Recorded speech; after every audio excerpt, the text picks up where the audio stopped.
गो गाय माता को रक्षा करना है। आप लोग ठान लीजिए सिर्फ भगवत कथा और प्रयागराज में वास करने से ही आपको मुक्ति नहीं मिलने वाला, हर घर में गाय माता होना चाहिए। अगर आप गाय माता को पाल नहीं सकते हैं तो किसी गौशाला में एक गाय का रक्षा करने के लिए जितना उसको पाल पोसने के लिए जितना दिया जा सकता है वो आपके घर से जाना चाहिए, क्योंकि भारत का द्वितीय संपद है गाय माता। गाय माता रहेगा तो भारत बचेगा। गाय माता को जितना हम खत्म कर देंगे भारत भारत नहीं रहेगा। हमारा दूसरा अस्त्र क्या है? गाय माता। तीसरा अस्त्र एक मैं नहीं बता रहा हूं, कंस के मंत्री बता रहे हैं। तीसरा अस्त्र तस्वच ब्रह्म गो विप्र ब्राह्मण। सनातन धर्म रूपी वृक्ष में जो खाद पानी जाता है कहां से जाता है? ब्राह्मणों की माध्यम से। आज आप लोग देखेंगे ब्राह्मणों को ही गाली दिया जाता है। ये कलियुग का धर्म है। ब्राह्मणों को गाली दो, ब्राह्मणों को ऐसा बताओ कि ब्राह्मण जो पूजा पाठ करते हैं उस पूजा पाठ से कुछ होता नहीं है, ब्राह्मणों का मंत्र भ्रष्ट है, ब्राह्मण बहुत खराब है, ब्राह्मण तो समाज को शोषण करते हैं। अरे ब्राह्मण समाज को देते हैं ज्ञान जैसे महाविद्या। ब्राह्मणी है जो समाज को शिक्षा देकर समाज को उन्मिलित करते हैं, सत्य गुण तक पहुंचाते हैं। तो तीसरा अस्त्र है ब्राह्मण। और ब्राह्मण भी ऐसा आप लोग मत सोचिए कि टाइटल वाला ब्राह्मण, किसी का शर्मा हो, मिश्रा हो, पारीक हो, चट्टोपाध्याय हो, बनर्जी हो, मुखर्जी हो, वो ब्राह्मण नहीं है। ब्राह्मण नहीं, हाँ टाइटल से वो ब्राह्मण है। हमारे बंगाल में भी एक ब्राह्मण रूपी एक कम्युनिस्ट है जो खुली रास्ते में गाय का मांस खाकर उन्होंने प्रमाण किया मैं सेकुलर हूं। तो ये सब भ्रष्ट है, ये ब्राह्मण नहीं। ब्राह्मण कौन होगा? जिसके पास ज्ञान होगा, ब्रह्म विद्या होगा, आचरण होगा और सद्भावना होगा, समाज को कुछ देगा। जैसे परशुराम ने ब्राह्मण होते हुए 21 बार समाज को अधर्मियों से बचाया था और ऐसे समाज प्रतिष्ठा किया। तीसरा अस्त्र है ब्राह्मण। तस्योच ब्रह्म गो विप्र। 4 नंबर अस्त्र बताया गया है तप। कौन सा अस्त्र बताया गया? कंस के मंत्री द्वारा तप। हम यहाँ इसलिए आए हैं, सिर्फ संसार करना नहीं है, हमें 2, 3, 4 महीने बाद ऐसे शिविर में आना है, एकादशी व्रत करना है। हमारे जितने भी तिथि त्योहार है, जन्माष्टमी, रामनवमी, दुर्गाष्टमी, ये सब तिथि त्योहार में अपने आप को भूखा रखना है, अपने आप को तपाना है और गीता जैसे शास्त्रों का मंथन करना है। इसी का नाम दिया गया है तप। और 5वां अस्त्र है, ये आज कंस के मंत्री बताते हैं, तस्योच ब्रह्म गो विप्र तप यज्ञो दक्षिणा। यज्ञ के साथ क्या जुड़ा गया? दक्षिणा। सिर्फ यज्ञ करने से नहीं होगा। हाँ भागवत कथा हम लोग करते हैं, कुछ पैसा लेते नहीं, पैसा लेना पड़ेगा। ये मेरा एक सुझाव है विश्व गीता प्रतिष्ठान से, ये मैंने देखा है। लाखों रुपया लोग खर्च करते हैं अपने कन्या के विवाह में, पुत्रों के विवाह में, बर्थडे पार्टी मनाया जाता है बहुत पैसे खर्च करके, और विश्व गीता प्रतिष्ठान एक साथ तय करेगा, उसमें दक्षिणा आरती का आ रहा है 65 रुपया। ये बात ठीक नहीं है। भागवत कथा में दान दक्षिणा भी करना है। विश्व गीता प्रतिष्ठान और भागवत वक्ता ब्राह्मण वैष्णवों को हमें बचा के रखना भी है, और उनको बचा के रखेंगे तो क्या होगा? एक देश समृद्धशाली होगा। कहा गया यज्ञ से दक्षिणा। किसी भी यज्ञ में हम लोग सम्मिलित होंगे तो दक्षिणा देने से ही उसका पूर्णाहुति है। तो आज कंस के मंत्री बताते हैं, इस 5 चीजों को मिटा दो।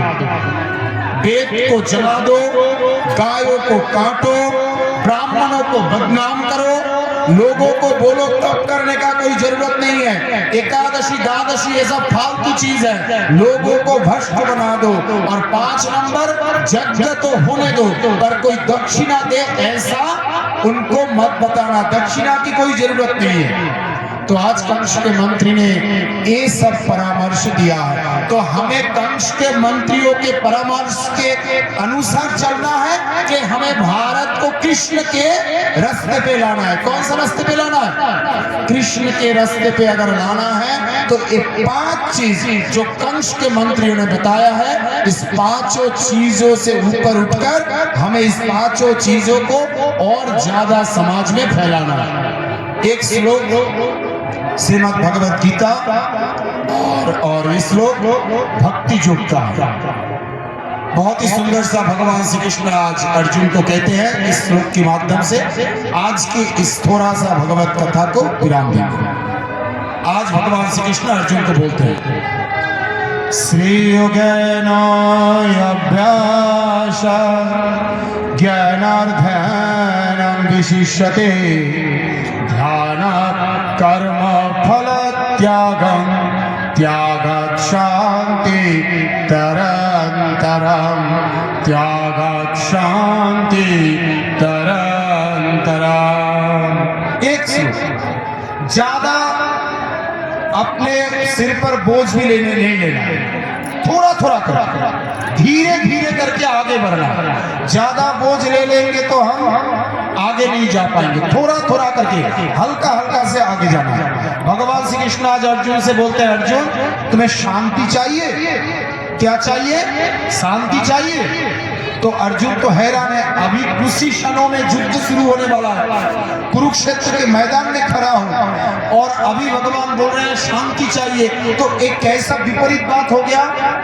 तो अर्जुन बोलते हैं कि अभी तो युद्ध शुरू होगा और आप बोल रहे हैं शांति की बात, ये कैसे संभव है? भगवान आज मन ही मन बोल रहे हैं, युद्ध के माध्यम से शांति होगा या नहीं होगा इसका साथ युद्ध का कोई संबंध नहीं है।